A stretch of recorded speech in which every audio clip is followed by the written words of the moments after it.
Hi friends, welcome back to my channel. My name is Alexis and let's yap. I know we are all painfully aware that there is plenty going on in the world for us to worry about, fret about, stress about, lose sleep about, overthink about. So today we're going to be talking about a few things that I'm committed to no longer overthinking about. Now, quick disclaimer, I have not conquered all of these. Some of them I have, some of them it's more like a wish list per se. So let's dive in. Number one, big on the list, texting. It really is the phones. Now, I'm specifically talking about my texting behaviors. I hadn't really thought about this when I was planning this video, but I think more meaningful would be me not overthinking others' texting behaviors.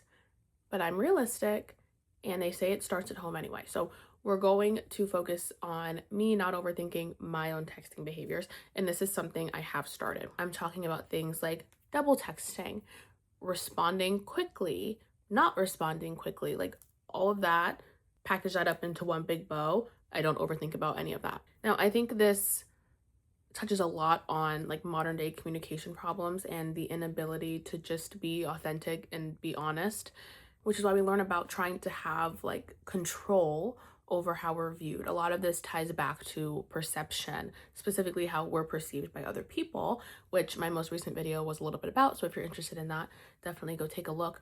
But the reason why we wait 2 hours to respond to a text is because we don't want to be perceived as someone who doesn't have a social life, as someone who's always looking at their phone and ready to respond back, as someone who's desperate to maintain this conversation. The reason why we don't double text is because we don't want to look weird or like overly excited to be talking to whoever it is you're talking to. But truly, guys, it's taking up too much of our mental load, way too much of our mental load. And there's so many other things that like brain capacity could be going towards. But again, this is kind of futile because we can never control how somebody else perceives us. Everything that happens goes through each person's individual filter, and then it comes out the other end with some sort of perception or belief. We can't control that.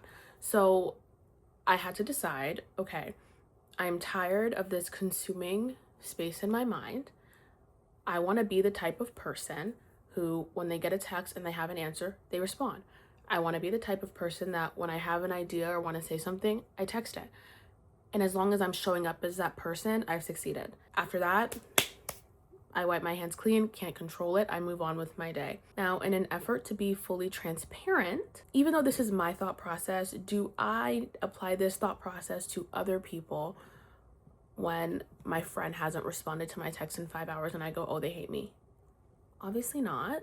But I already told you in the beginning of this video, I'm not tackling that right now. So that's fine. Maybe in a different video. All this to say is decide the type of texter you want to be. Decide whether or not you are okay with your texting behavior taking up as much space in your mind as it currently is. And if you're not okay with that, change it. If you're not being the texter you want to be a different texter and everything's going to be okay. Probably. Next one, getting dressed. Now, I love fashion. Love it so much. Studied it a little bit in college. No stranger to a get ready with me. But I've specifically stopped overthinking my like everyday outfits. Now, that doesn't mean you won't catch me spending 2 hours tearing my closet apart, figuring out what I'm gonna wear for a night out or a birthday dinner or brunch.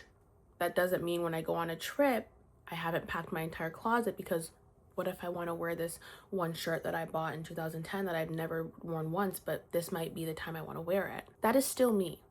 But I'm talking day to day, whatever it is I'm doing for that day, I no longer overthink what I'm wearing.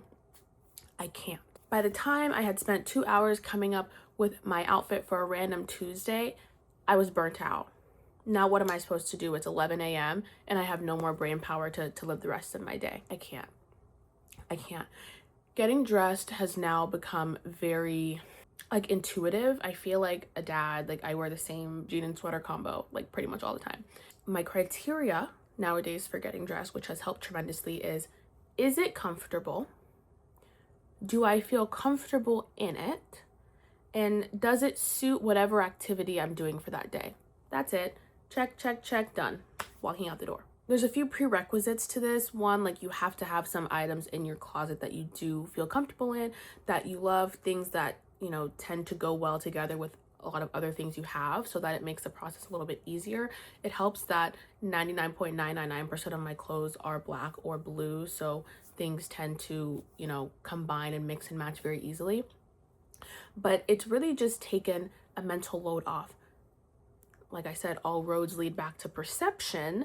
To connect this here, I think one reason I was spending so much time on these outfits was, one, yes, I love fashion, I like outfits, okay, but also I was thinking, where am I going? What are people gonna think if I'm dressed this way with these shoes and this, the whole thing? I just like don't care anymore. I don't know what it is. I don't know if it's my frontal lobe developing. It must be. Now I'm getting dressed for me and my sanity and my efficiency, and no longer for like what's happening potentially outside. So next time you get dressed, put on the first thing you thought of that's comfy, even if it's that shirt that you wear all the time. You wear it all the time for a reason. It's because you like it. It's because it probably fits nice. It's because it's probably in your favorite color, and it's because you probably feel very comfortable wearing it. So put it on again. I mean, make sure it's clean, but put it on again. Or even better, go get the same shirt in different colors if they have it, or a shirt that's very similar. Okay, number 3, small talk. I feel like we feel this pressure to be on all the time. And small talk really like exacerbates this. The pressure to be an interesting conversationalist. The pressure to always have something funny or witty to say next. The pressure to have a fun fact like in your back pocket for every time you get thrown into an icebreaker situation. Like, oh my God. I'm like, I have chills up my spine just thinking about it. The pressure to not be seen as boring, the pressure to not let there be any silence in a conversation. And so I have a goal to stop overthinking about these, you know, day-to-day small talk conversations, and stop having this grandiose expectation of how I show up in these conversations. Conversations like these are impromptu. They're supposed to ebb and flow. They're supposed to, you know, you go where the wind blows. This is not supposed to be some rigid thing that's following a formula. And I think being okay with more of a loose and exploratory type of conversation that has gaps, that's a little weird, that's where we have to end up, or else we're going to be an anxious pile of nerves in every conversation that we have. Again, perception. Not every conversation has to be groundbreaking. Not every comment you make has to be a profound discovery. Like, not every joke you make needs to have everybody rolling on the floor laughing. Like, you don't even need to make a joke. And I think when we overthink these things, we come across worse. We come across robotic. We come across very prickly. It's weird. This is another one that I have as a goal to not overthink. Now, this one's hard because the only way to practice is through, you know, exposure therapy. You have to do it in the moment, and sometimes in the moment it's too late, and you have to roll with the punches in a conversation. It's supposed to flow. So, you know, just kind of, you know, let Jesus take the wheel on the conversations and see where you end up. And this segues perfectly into point number 4, which is replaying conversations over and over again in your head after they've happened. Now, again, full transparency, this is one I also have not fully overcome.